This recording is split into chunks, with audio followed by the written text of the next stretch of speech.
Suzy Wrong, Joy Drive's film, TV and theatre reviewer. Suzy Wrong, good afternoon. Good afternoon, Warren. It's very one-on-one today, isn't it? It is a bit one-on-one today, isn't it? You'll be one-on-one with M next week because I'm taking leave, so it'll balance it out. Is it going to take you a whole week to get over Mardi Gras? I think 2 weeks, actually, to be honest with you. I'm really looking forward to it. How's the buzz going up there in Sydney? Not too much at the moment because it's all about the rain at the moment. Oh, of course, yeah. Yeah, but hopefully hopefully it lets up a little bit on Saturday. You know, there's 4 days more to go. Definitely, but something is on, and if it is wet, it doesn't matter what the weather is. We could log on to queerscreen.org.au, couldn't we? Yeah, we could. You know, last couple of weeks, we did an Italian film and a Spanish film, and the filmmakers actually got back to me from hearing our chats. They were very appreciative. It was really sweet. Oh, isn't that lovely to get that feedback? And today, we're going to be talking about Coming to You. Do you want to tell us about it, Suzy? The emotional documentary film Coming to You comes to us from South Korea, where discussions about LGBTQIA rights are still very much in their infancy. Nabi and Vivian are members of P-Flag in that conservative Asian country. Both are mothers of young men in their early 20s. Yujun is gay, and Hankyul is trans, panromantic, and asexual. Both are outcasts in the way Australian queer people might have been 40 or 50 years ago.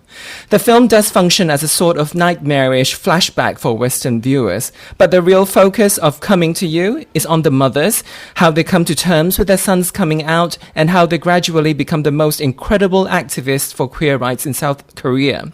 In all cultures, motherhood is revered, but here we see the truly amazing power of maternal love when a parent is able to look beyond her own limitations and provide all-encompassing support for her child who faces unimaginable adversity. The homophobia and transphobia that the film captures, whether in court, where Hankyul is trying to change his legal status, or at pride parades, where the opposition is horrific in its ferocity, are an important reminder of the hardship that our queer siblings overseas have to tolerate every day. Yes, Coming to You is sometimes very, very sad, but in its celebrations of these two fantastic mothers, we catch an optimistic glimpse of things starting to change for the better in Asia. Warren, was it surprising for you to see how far behind they are in this struggle? Do you know what? I was surprising to see how far behind we are, but I was also pleasantly surprised by some of the reactions of the mums.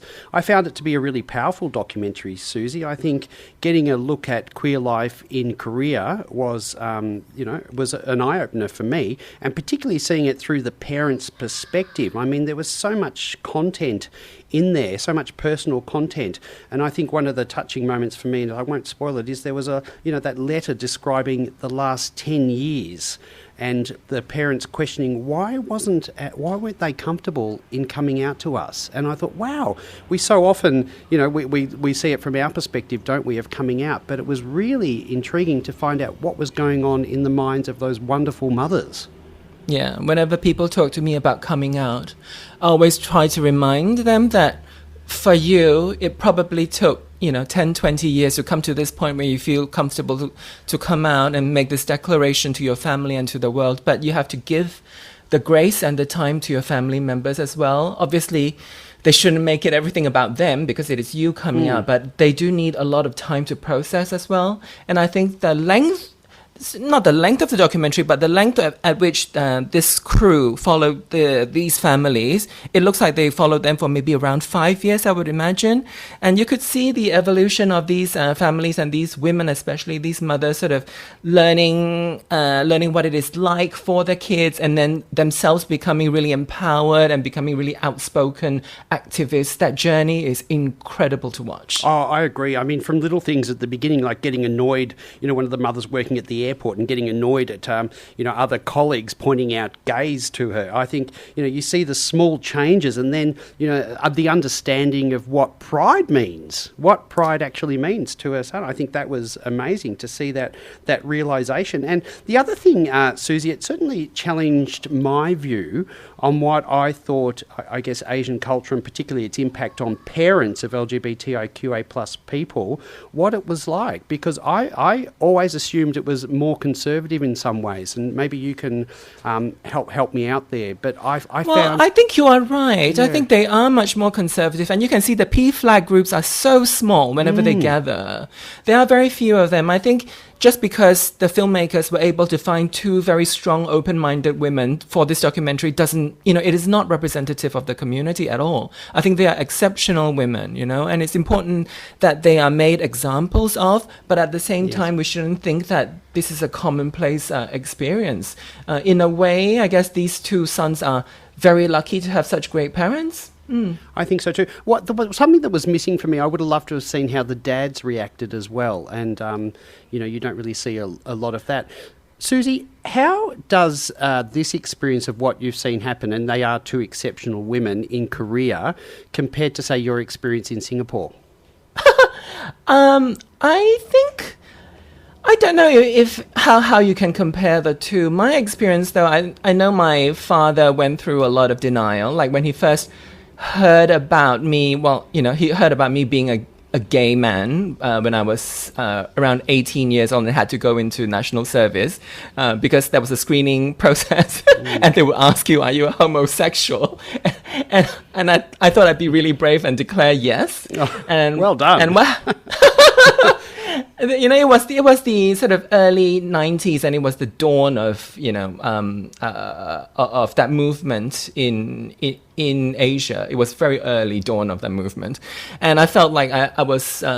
But, I was naive. I was 18, 19. I didn't understand what repercussions there were. I didn't know that they were going to go to my parents. So they reached out to my father, which was obviously a shock to me at the time. And they had to tell my father. He kind of told me that it wasn't a surprise to him, because I was a very feminine boy. But he did go through the thing where he gave me these religious books, these sort of like conversion therapy books. And that was pretty much it. And obviously that gave me a sense that I wasn't accepted by him, but also he sort of never went into any further discussions about that. And my mother was interesting because I lived with my mother. I didn't live with my father. I lived with my mother, and I had my boyfriend starting to live with me. I was so naive and I was so audacious. I gave my boyfriend at the time a key, and he would just come in and live with us. And one day she was drunk enough to ask me, in a very sort of angry way. She was like, "What do you think you're doing?" So I prepared myself for this big confrontation, and I just simply said in Chinese, I said, "Do you think this is a choice for me?" And that was the end. And she understood it like it was like a light bulb that went on in her head. I saw it in her eyes, and then that discussion was over. That was really easy and simple. Oh, wonderful. And I think, Suzy, you're right, is we can't look at this documentary. We're talking about Coming to You, which is part of queerscreen.org.au, the Mardi Gras Film Festival. I think you're right in that these two women, the two mums, were absolutely remarkable, and it's not necessarily, we can't generalise or extrapolate it to the rest of Asian culture. I know my experience with Asian partners has been there's been this massive fear of being shamed by their families, and they're not out, and the fear of being a failure or being rejected, I was quite surprised. It's really, really strong. Yeah, you feel like you live in a modern world, and you might have a gay lover or a partner, and then when you go into their family lives, and suddenly you feel like you're catapulted to 2 centuries ago.